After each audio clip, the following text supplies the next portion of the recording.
on GDSA, we love food. We love us some food. Yes, we do. Well, we're going to take a unique flight path to a brand new restaurant in San Antonio, inspired by a native bird and all the exotic South Texas flavors. All right, Roma is live there now. Roma, I hear you're making cabrito. It reminds me of Brady, Texas of my younger days. Anyway, how is it? Interesting. I had no idea, Paul, that you knew what cabrito was. I'm here with executive chef Jaime Gonzalez here at Cariqui. So much anticipation for this restaurant, Oh chef. my God. Thank you for having us. Thank you for joining us today. So tell me about the history of this building, the name Carriqui. Clark kind of mentioned it's about an exotic bird, but I love the story of why you guys named this place that. Yeah, so we chose the name Carriqui as a bird that's native to South Texas. The bird travels all the way from McAllen down to Laredo. And we have the opportunity to kind of showcase some of San Antonio's finest dishes. That's so cool. And the building is like historic. God. It's been here forever, right? It's been here forever, and it's much anticipated. It took about 2 years to move the building from one block to the other side. But I'm so glad that they kept the structure for what it is. It's a historical landmark. It really is. And when you guys come out here, you're going to see exactly like the impact this has on our city. And also, if people are just excited for new things, new flavors from you. Yeah, absolutely. Speaking of flavors, we are going to get right into it. So Paul already knew what cabrito was. He said it reminds him, yeah, baby goat. So what does it take to make a little cabrito? I'm sure it's a longer process at home, but with a little TV magic, we're going to do it a little faster. Yeah, so cabrito for us is a very interesting dish for us. We're cooking it underground, in underground pits. Okay. That'll kind of allow the meat to soften naturally just in the time that it's been there. We kind of throw it in an oven for about 24 hours to allow us to get some really, really tender meat just falling off the bone. We accompany that with also pecan mole. This is what we're stirring up here, guys. Look, I'm gonna take the credit, okay, chef? I made it. I'm stirring it. It's gonna be delicious. It's yours now. What is you this? Served it. I know. So pecan mole. Mole usually has chocolate in it. So does this pecan mole have chocolate as well? And it also has a derivative of a bunch of dried fruits as well to give some of that natural sweetness from just fruits itself.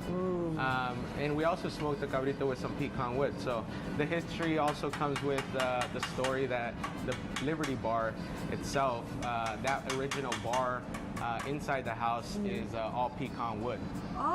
So cool we try to keep things kind of flowing together. So we figured that it'd be a good accompaniment to go with it. Okay, so how do we make this, aside from obviously some of you at home putting it underground, taking the labor of love into making it here? We're gonna do the sauce. We have the cabrito heating up. What's next? So next we're gonna take this and we're gonna plate it on the dish. Do you want me to help you with this and bring it over? Yeah, okay. Absolutely. Take Don't that. want to burn chef. All right. Okay.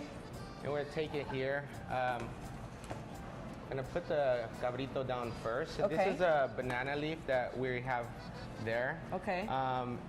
Does it for flavor or is that more for Yeah, presence? it's for flavor. It also keeps in the moisture when it's inside the cabinet. Okay. Inside of the pit. And so we like to showcase what we're doing with this, so we put a little fresh banana leaf on there. It smells really good, y'all. So if you've had birria, it's kind of similar to something like that. It's really famous right now. There's a couple places in town that make the quesadillas with the consomme and everything, and it looks good. You guys have probably seen there's like red quesadillas with like the fried cheese and the meat. It looks so good. It was more of like weddings and quinceañeras for me. Yes, for our if you grew up in a Latin household or Mexican household, you most likely had that. It was like just like a Sunday thing too as well. Okay, if you want to pour that straight over the top of it. Ooh, I'm sauce crazy, chef, so this is right up my alley. There you go. Should you cover it in sauce or should it be? As much as you'd like, Pues, but chef. that looks about good. He's One like, more? you can stop. Okay, I'll put it back on the stove here. And now, how do we finish plating this beauty? And then because it is a little rich. I want to try these. These are cool. Yeah, there you go. We're going to take a little bit of that pickled red onion. With this? Chinipec. Chinipec? Is that So it's a pickled red onion, and we so pickle it with some chile habanero. Oh, okay. Maybe that's where you kind of lost me. I am too hot? not. Yeah, I'm not. No, I'm a wuss. Y'all know this already about me. I know. Ain't no shame in my game. But anyways, cilantro as well? Cilantro as well on the top right here. Cilantro, I feel like you love it or you hate it, but if, again, you grew up In San Antonio, you probably love cilantro too. Oh my God, looks like I did it. Well, Great. because I was watching you from afar. So this is how it's plated when someone orders, and okay? it gets accompanied with some refried beans and some house rice.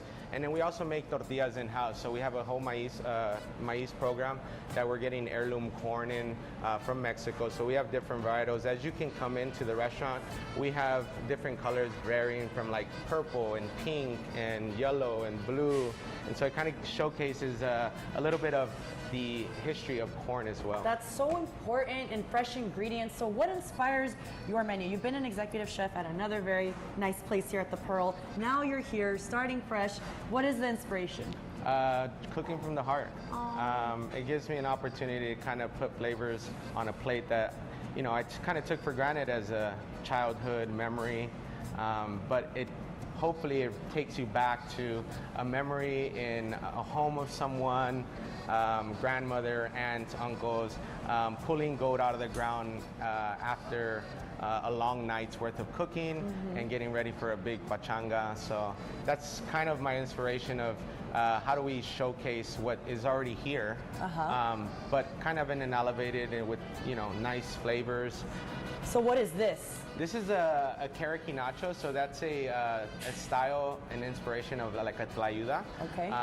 So typically here in San Antonio and South Texas, you have your nachos. So this is our version of one that is one solid piece of maize tortilla, kind of like a tostada, but in Oaxaca they call it a tlayuda. Oh yes. And they're big too. And they're big. This is a little smaller version, but we have some good quesillo on there as well, and refried beans with brisket ends. Well, everything sounds really delicious. We have the Tres Leches dessert.